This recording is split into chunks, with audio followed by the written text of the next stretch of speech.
Hello everyone, welcome to my YouTube channel. इससे पहले वाली वीडियो में हमने किया था केमिकल प्रॉपर्टीज़ ऑफ कार्बन, जो हमारी डन हो गई थी, और हमने की थी फॉर्मेशन कि मेटल और नॉन मेटल आपस में कैसे रिएक्ट करती हैं। और हमारा आज वाला जो टॉपिक होगा वो टॉपिक है हमारा अकरेंस ऑफ मेटल्स, मेटल की अकरेंस। अकरेंस का मतलब होता है कि कैसे और कहाँ पे मेटल्स जो है वो पाई जाती हैं।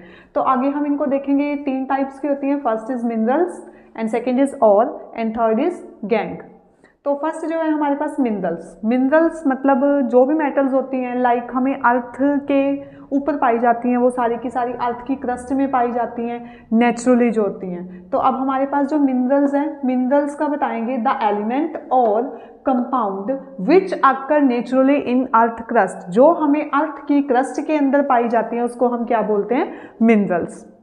नेक्स्ट आता है मिनरल्स का ही पार्ट है ओर्स। अब ओर्स क्या होता है? Mineral that contain very high percentage of particular metal and non metal can be profitably extracted from it, such mineral are called ores. तो कहने का मतलब है, अगर हमें किसी मिनरल को फाइंड करना है और उस मिनरल में बहुत ज़्यादा मात्रा में प्रेजेंट है आयरन, तो हमें वो पर्टिकुलरली किससे मिलेगा? पर्टिकुलरली हम उसको प्रॉफिटेबली एक्सट्रैक्ट करेंगे। एक्सट्रैक्ट मतलब हम उसको बना रहे हैं फ्रॉम इट मिनरल्स, मिनरल वाली साइड से, तो हम उसको क्या बोलेंगे? ऑर्स। नेक्स्ट आता है हमारे पास गैंग। गैंग क्या होता है? ऑर्स आर यूजुअली कंटामिनेटेड। कंटामिनेंट्स का मतलब होता है इम्प्योरिटीज। लाइक कंटामिनेंट की जगह हम वर्ड यूज करते हैं इम्प्योरिटीज। जिसके अंदर बहुत ज्यादा मात्रा में इम्प्योरिटीज होती हैं उसको हम क्या बोलते हैं? गैंग बोलते हैं। Like soil, sand etcetera. तो ये थी हमारी अकरेंस ऑफ मेटल्स। हमने की थी अकरेंस ऑफ मिनरल्स। नेक्स्ट हम करेंगे मेटलर्जी। मेटलर्जी का मतलब होता है जब हम ओर्स से क्या बनाते हैं? मेटल बनाते हैं। ओर्स को कन्वर्ट कर देते हैं मेटल के अंदर। Then it is a step wise process of obtaining metal from its ore. ये एक स्टेप वाइज प्रोसेस होता है जिसमें हम क्या करते हैं? ऑब्टेन करते हैं metal from its ore. Ores से मेटल को बनाते हैं। अब इसके लिए हमारे पास स्टेप है। Step number 1 enrichment of ores, step number 2 extraction of metals, step number 3 refining of metals. अब हम बात करते हैं स्टेप 1 की। It is a process of removing gangue from ores. इस स्टेप में क्या होता है कि रिमूव किया जाता है गैंग से और को। देन इसके लिए हमारे पास मेथड और टेक्निक्स दिए गए हैं। Hydraulic washing, magnetic separation, froth flotation, chemical separation, leaching. अब ये जो हमारे पास टेक्निक्स दी गई है इनका हमारे सिलेबस में कोई मेंशन नहीं है। बस हमें एक ये पता होना चाहिए कि हम इन मेथड से इनको कर सकते हैं। ये हमारे बड़े लेवल पे चले जाते हैं। बस हमें सिर्फ करना क्या है? Enrichment of ores, extraction of metals, refining of metals. इनके अंदर जो भी मेथड और जो भी प्रोसेस दिए होंगे उनको हमने ईजिली एक्सप्लेन करना है। अब स्टार्ट कर रही हैं मेटलर्जी का स्टेप नंबर 2। स्टेप नंबर 2 क्या है? Extraction of metals. मेटल्स को एक्सट्रैक्ट करना। अब मेटल को कैसे एक्सट्रैक्ट करते हैं? Obtaining metal low in reactivity series. अब हमने की थी रिएक्टिविटी सीरीज जिसमें हमें पता था कि कौन से मेटल रिएक्टिव होते हैं, कौन से मोर रिएक्टिव होते हैं, कौन से लीस्ट रिएक्टिव। तो उसी में से हमने क्या करना है? Metal low in reactivity series, metal low in the activity series are very unreactive. और वो मेटल कैसी होगी? अनरिएक्टिव।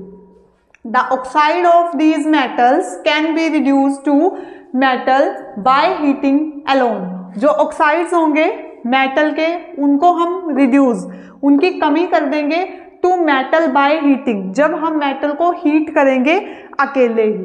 अब इसका हम देखते हैं एग्जाम्पल की हेल्प से कि मतलब क्या है।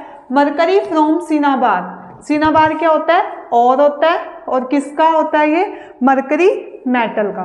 तो एग्जाम्पल है हमारे पास 2HgS in presence of oxygen 3O2, then 2HgO plus 2SO2, sulphur oxide gas यहां से निकल रही है हमारे पास।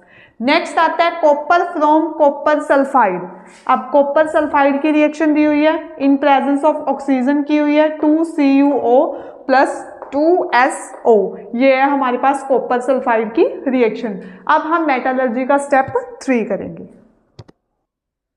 अभी हमारा स्टेप 2 कंटिन्यू है, extraction of metals, obtaining metal middle in the reactivity series. जो मेटल्स रिएक्टिविटी सीरीज की मिडल में पाई जाती हैं, अब बात करते हैं उनकी। These metals usually present as sulphide और कार्बोनेट। ये मेटल्स जो होते हैं ये प्रेजेंट होती हैं सल्फाइड या फिर कार्बोनेट और के अंदर। It is easier to obtain metal from their oxide. Easy होता है मेटल से ऑक्साइड्स को बनाना।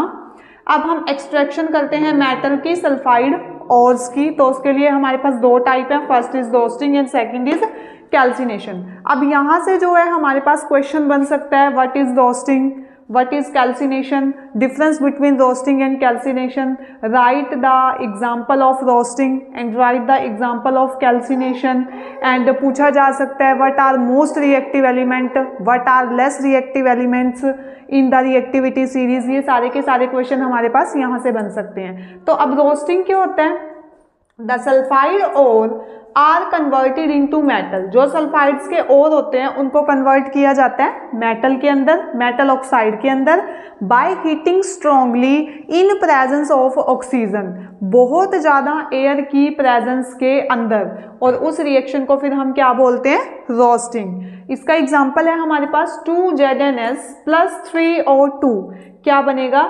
2ZnO प्लस 2SO2, तो ये बना है हमारा रोस्टिंग प्रोसेस। नेक्स्ट आता है हमारे पास कैल्सिनेशन। कैल्सिनेशन में क्या होता है, the carbonate ores are change into oxide.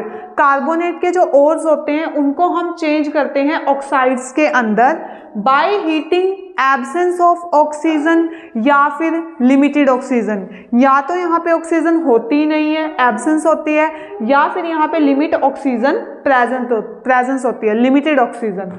इसका example 2ZnCO3 ZnO plus CO2, ये था हमारे पास कैल्सिनेशन प्रोसेस, और ये था मेटलर्जी का स्टेप 2।